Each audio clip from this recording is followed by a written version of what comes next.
Mas'alatun idza qila laka wa kaifa tu'minu billahi.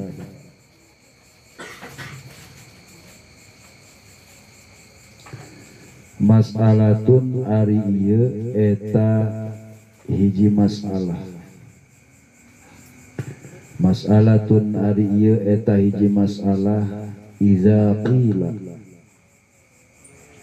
di mana-mana dicarioskeun. Idza qila di mana-mana dicarioskeun laka ka anjeun. Wa kaifa tu'minu billahi. Wa kaifa tu'minu jeung kumaha ngimankeunana anjeun billahi ka Gusti Allah. Jadi masalah soal pertanyaan kaifa tu'minu billah, kumaha ngimankeunana anjeun ka Gusti Allah.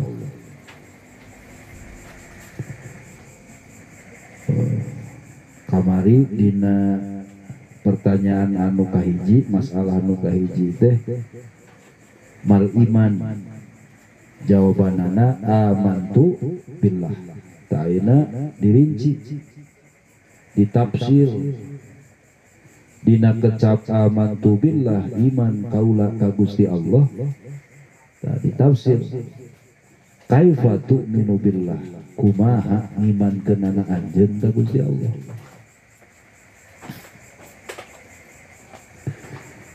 Fal jawabu mangka ari jawabanana, fal jawabu mangka ari jawabanana antakula eta ngucapkeun anjeun, antakula eta ngucapkeun anjeun innallaha ta'ala ahadun, kana ucapan innallaha ta'ala ahadun. Maqulul qaul tina antakula innallaha satemen-temena Gusti Allah ta'ala mahaluhur ya Allah ahadun eta anu sahiji. Ahadun eta ahad, ahad teh nunggal sahiji. Aimun faridun tegesna anu nyalira. Aimun faridun tegesna anu nyalira bisifati kalawan pirang-pirang sifatna.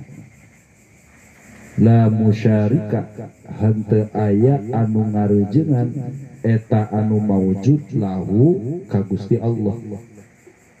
La musyarika henteu aya anu ngarejengan eta anu maujud lahu ka Gusti Allah wahidun saurang oge. Teu aya saurang oge anu ngarejengan ka Gusti Allah. Allah munfaridun bisifati, anu nyalira kalawan pirang-pirang sifatna. Ae munfaridun tegesna anu nyalira bidzati kalawan dzatna. La syarika henteu aya anu ngarejengan eta anu maujud lahu ka Gusti Allah. Allah munfaridun bisifat oge Allah munfaridun bidzat. Hayyun tur anu jumeneng, hayyun tur anu jumeneng, hirup jumeneng bihayatin qadimatin kalawan hirup anu qadim. Ari qadim teh la awwala lahu, henteu aya mimitina.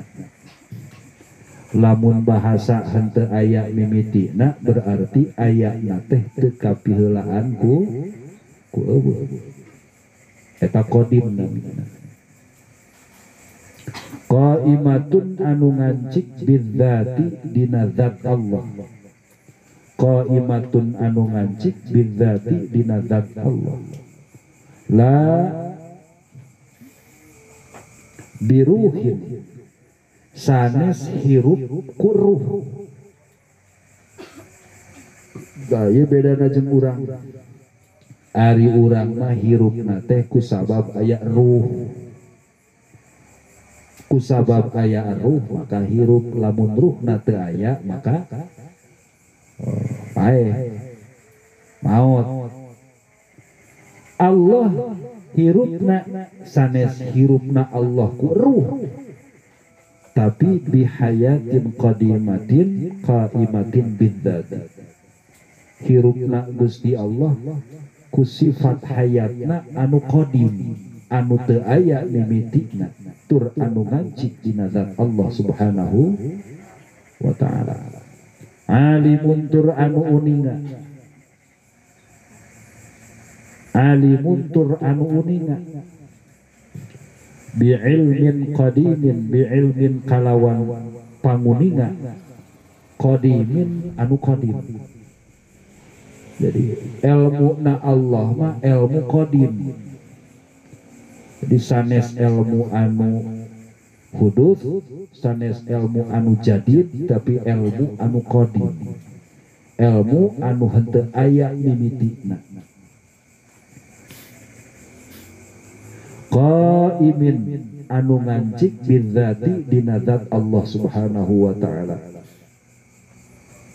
Muhitin tur anu ngaliputan, muhitin tur anu ngaliputan ilmuna Allah bil wajibi kana anu wajibul wujud. Jadi ta'alluqna sifat ilmu mah kana wajibul wujud. Jadi muhitun bil wajib, ngaliputan ilmuna Allah bil wajibi kana anu wajibul wujud. Naon wajibul wujud teh?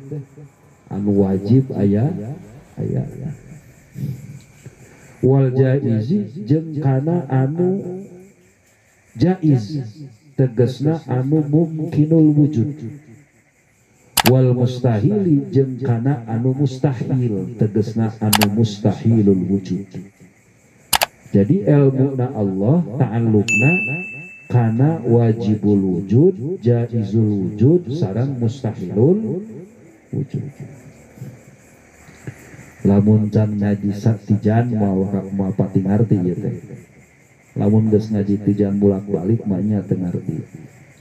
Qadirun tur anu kawasa, qadirun tur anu kawasa, bikudratin kalawan kakawasaan, qadimatin anu qadim, bikudratin kalawan kawasa, kalawan kakawasaan, qadimatin anu qadim, qaimatin anu ngancik bidzati dina zat Allah.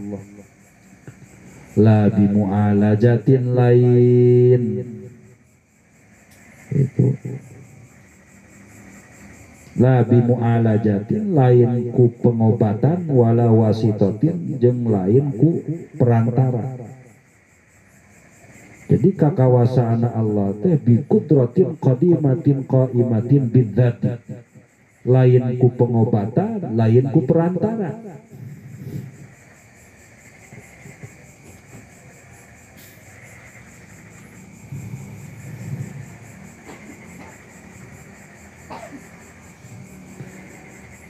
Artinya Allah terbutuh mangku ayana pengobatan jang ngubaran makhluk, nyagerkeun makhluk tina panyakit. Oke, Allah terbutuh ku perantara jang ngarizkian makhluk, jang ngadamel makhluk.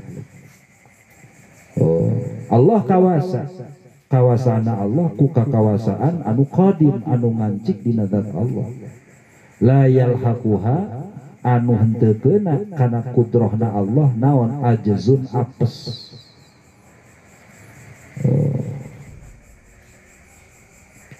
Teu keuna kana kudrahna Allah naon ajzun apes. Amatut ta'alluqi lil mumkinati, amatut ta'alluqi tur anu nyumarambah cumantelna. Ya, amatut ta'alluqi tur anu nyumarambah ta'alluqna sifat qadir lil mumkinati kana pirang-pirang barang mungkin. Upami ilmuna Allah mah ta'alluqna teh kana wajibul wujud, jaizul wujud jeung mustahilul wujud. Tah ari sifat kudroh na Allah atanapi sifat kaunuhu qadirona Allah eta ta'alluq nate itu nyumarambah kana naon kana mungkinul wujud ka makhluk hukum. Allah kawasa ngayakeun makhluk. Allah kawasa ngayakeun makhluk.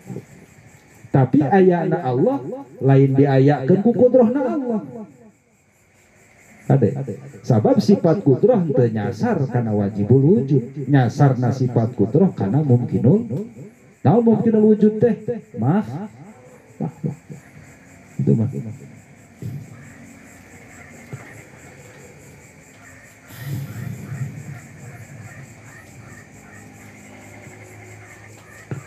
Muridun tur anu ngersakeun bi iradatin qadimatin kalawan ngersakeun anu qadim bi iradatin kalawan ngersakeun qadimatin anu qadim ngersakeun Allah teh anu teu aya mimitina qaimatin anu ngancik bidzati dina zat Allah amatut ta'alluqi tur anu amatut ta'alluqi anu umum ta'alluqna nyasarna lil mumkinati kana pirang-pirang barang mungkin. Jadi umum ta'alluqna teh kana barang mungkin. Jadi sifat kudrah, sifat iradah ta'alluqna teh bil mumkinat unggul tah.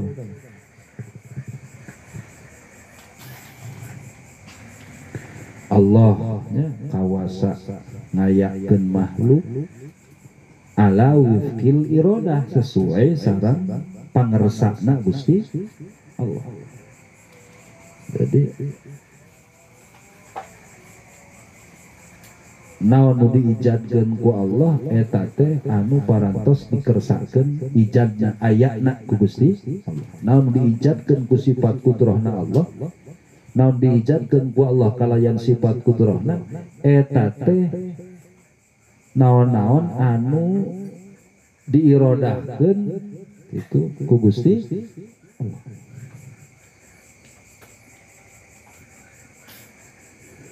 Samiun tur anu nguping bisa samiun tur anu uningan biasa samiun tur anu nguping ay mudrikul masmu'ati ay mudrikul masmu'ati tegesna anu manggihan kana pirang-pirang anu didenge. Naon anu kadangu kapendak ku Allah bisamin kalawan panguping qadimin anu qadim bidzati dina zat Allah kalawan panguping anu qadim bidzati dina zat Allah. Basirun tur anu ningali ay mudrikul mubsarati ya begitu ay mudrikul mubsarati tegasna anu manggihan kana pirang-pirang anu ditingali mubsarat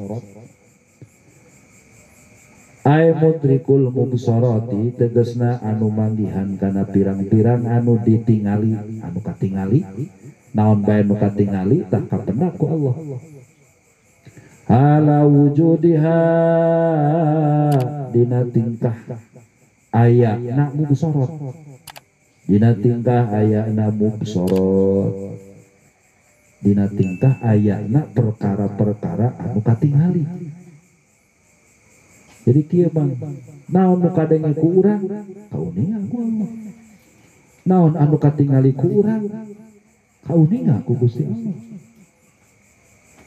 Jadi perkara-perkara anu kakuping kauningan ku Gusti Allah, perkara-perkara anu katinggal kauningan ku Gusti Allah.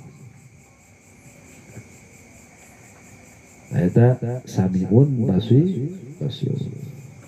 bibasarin kalawan paninggal qadimin anu qadim qaimin anu ngancik bidzati dina zat Allah mutakallimun tur anu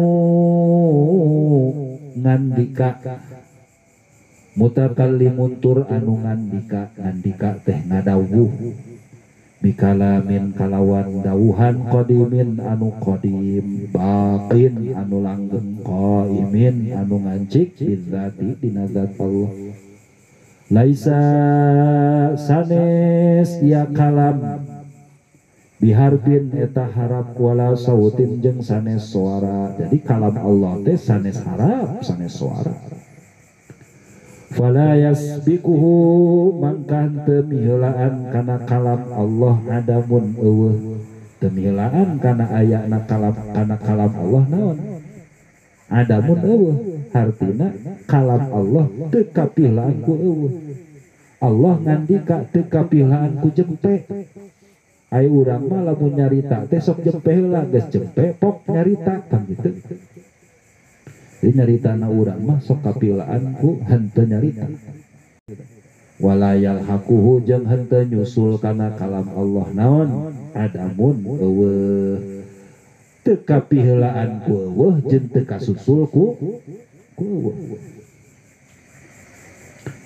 Muta'alliqun anu cumantel ya kalam bil wajibi kana anu wajib kaqaulihi ta'ala seperti dawuhan Allah ta'ala ayat surat Toha ayat 14 innani anallahu la ilaha illa ana fa'budni surat Toha ayat 14 tulisan innani satemen-temena kaula ana tegesna kaula Allahu eta Allah la ilaha hante aya pangeran anu hak diibadahan eta anu maujud illa ana terkecuali kaula fa'budni mangka kudu ibadah anjeun ka kaula.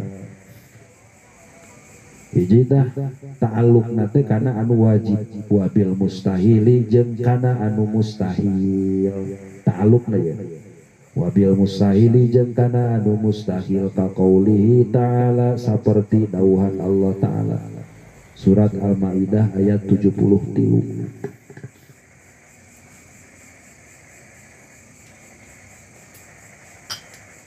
Kaqauli ta'ala seperti dawan Allah ta'ala surat Al-Maidah ayat 73 mana innallaha thalithu thalathatin lapat innallaha thalithu thalathatin innallaha satemen-temen Gusti Allah thalithu thalathatin eta anu katilu tina tilu pangeran. Oh taya anu mustahil Allah pangeran anu katilu tina tilu pangeran mustahil.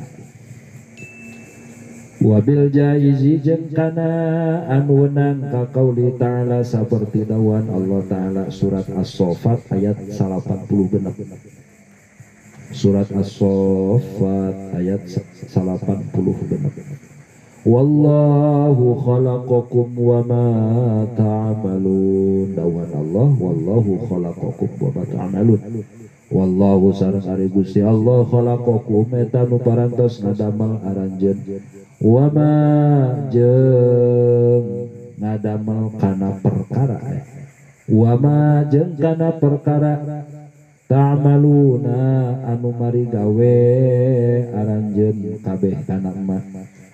Jadi Allah ngadamel teh sanes ngadamel urang ngumpul pagawean digawe ku urang eta ge didamel ku saha ku Allah wallahu khalaqakum wa ma ta'malun. Was-sahihu jeung ari kaul anu sahih anna madlulal alfadhi eta saestuna anu dituduhkeun tina pirang-pirang lapat anna madlulal alfadi eta saestuna eta satemen-temena anu dituduhkeun tina pirang-pirang lapat maksudna naon makna lapat teh allati taqrauha anu maca anjeun kana alfa muta'allaqatul kalami eta pirang-pirang anu dita'allukan ku kalam an-nafsi anu bangsa nafsi al-qadimi anu qadim kama qalahu Ibnu Qasim kama saperti katerangan qalahu anu parantos ngadawukeun kana masaha Ibnu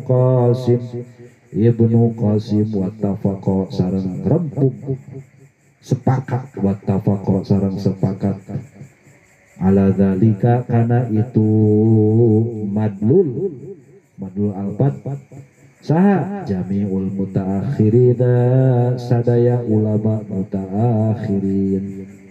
Wa in suyuta jeung lamun ditanya anjeun anil Qur'ani tentang Al-Qur'an kumaha pertanyaanna kieu hal huwa qadimun au hadithun hal huwa naha ari Al-Qur'an teh qadimun eta anu qadim au hadithun atawa eta anu anyar hadis.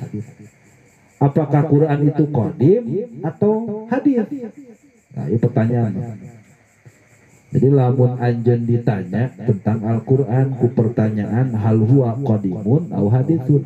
Apakah Quran itu qadim teh ti heula au hadithun atawa anyar? Payan bagi mangka misti laka ka anjeun antas tafsiro. Payan bagi mangka misti laka ka anjeun antas tafsiro.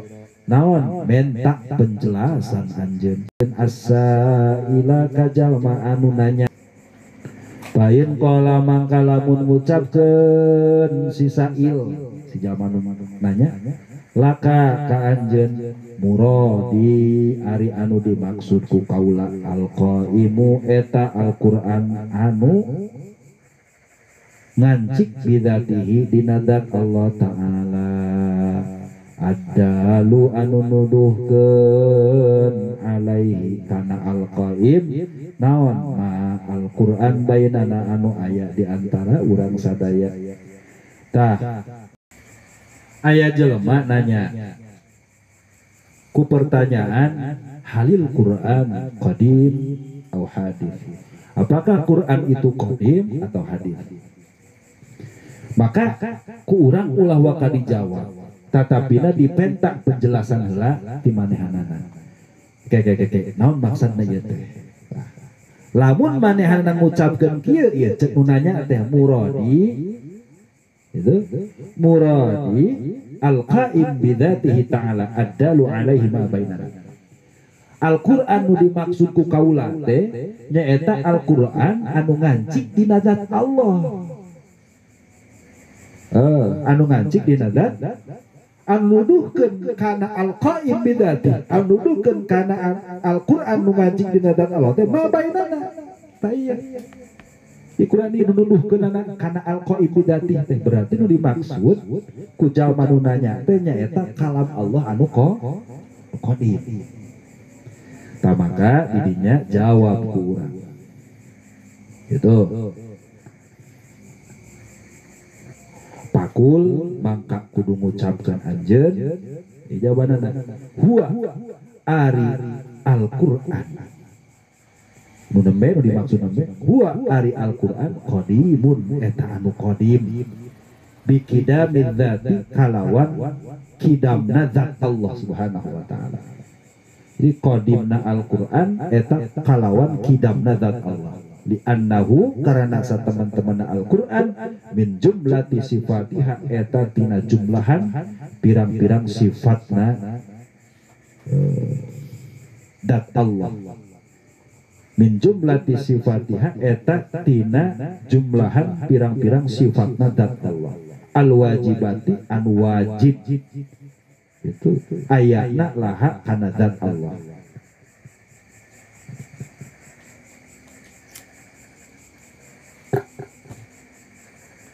Eta lamun nu dimaksudna teh nyaeta Quran anu al-qaim bidzati. Wa in qala jeung lamun ngucapkeun si sail laka ka anjeun kana ucapan muradi ma baina dafataini minan nuqushi.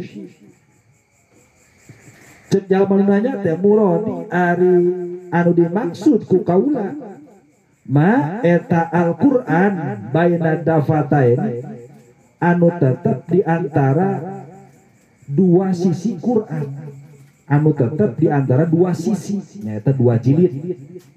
Minan nukushi tina ukiran, nukus tina ukiran. Tah, nyata Quran anu dimaksud nanti ieu talamun Quran ieu anu aya di antara dua jilid belah di jilid dah ieu jilid belah dina aya jilid deui ta tengah-tengahna disebut Quran.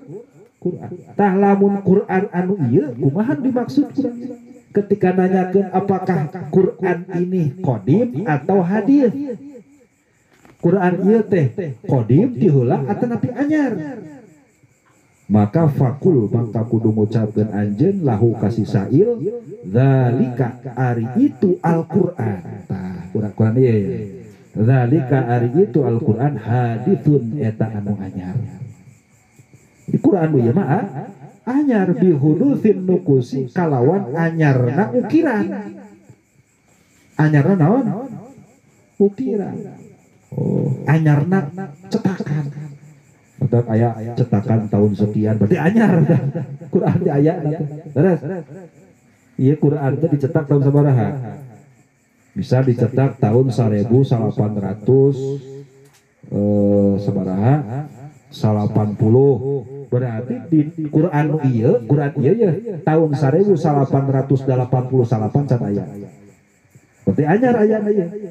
Jadi anyarna Quran ieu teh bihudutsin nukusi. Kalawan anyarna naon? Anyarna ukiran, anyarna cetakan. Wa kadzalika jeung eta sacara itu nukus al-alfadhu ari pirang-pirang lafaz. Tak lafazna oge nu ditulis, lafaz nu ditulis tah eta teh anyar. Sabab ari kalam Allah nu qadimah laisa bisautin wala biharfin. Sanes harap tah lapan usane sanes kitu. Wa in qala jeung lamun ngucapkeun sisa ilaka ka anjeun muradi ari anu dimaksud ku kaula teh min haitsul madluli eta tina jihad maknana madlul makna anu dituduhkeun makna teh. Fakul mangka ngucapkeun anjeun lahu kasih sail innama satemen-temenna perkara dalla anu nuduhkeun ya ma'ala dzati kana zat Allah au sifatin atawa kana hiji sifat min sifatihi tina pirang-pirang sifatna Allah au hikayatin atawa kana hiji hikayat lahu ta'ala ka Gusti Allah ta'ala huwa eta ari madalla ala dzatihi qadimun eta anu qadim wama jeung satemen-temena perkara dalla wama jeung satemen-temena perkara dalla nuduhkeun ya ma al hawaditha kana pirang-pirang anu anyar au sifatiha tawa kana pirang-pirang sifat hawadith mithlu dawatil makhluqat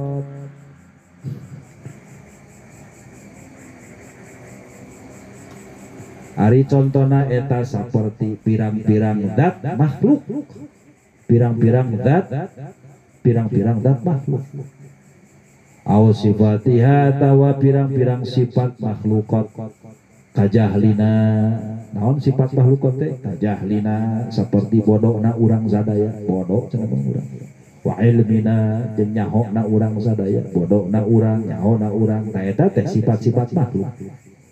Huwa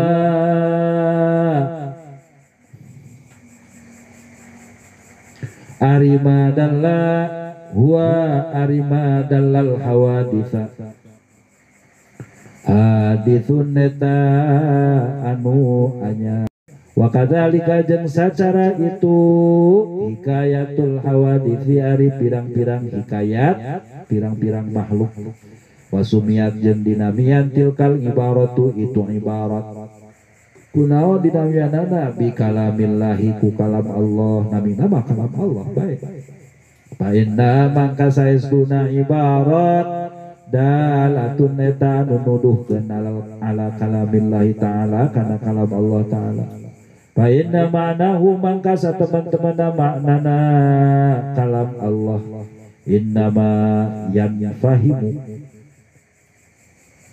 eta pastina bisa kapaham ya kalam Allah biha ku ibarat pain ubiro mangka lamun ditakbir diibaratkeun anhu tina kalam Allah bil arabiyati ku bahasa Arab lamun diibaratkeun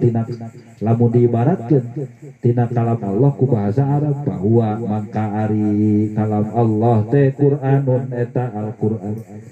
Wa in ubiro jeung lamun diibaratkeun anhu ya kalam Allah gitu emang. Wa in ubiro jeung lamun diibaratkeun anhu ya kalam Allah bil ibriyati. Kunaon ku bahasa Ibrani.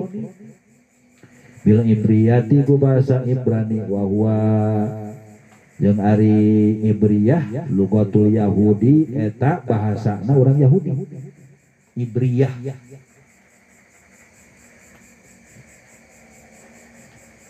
fahuwa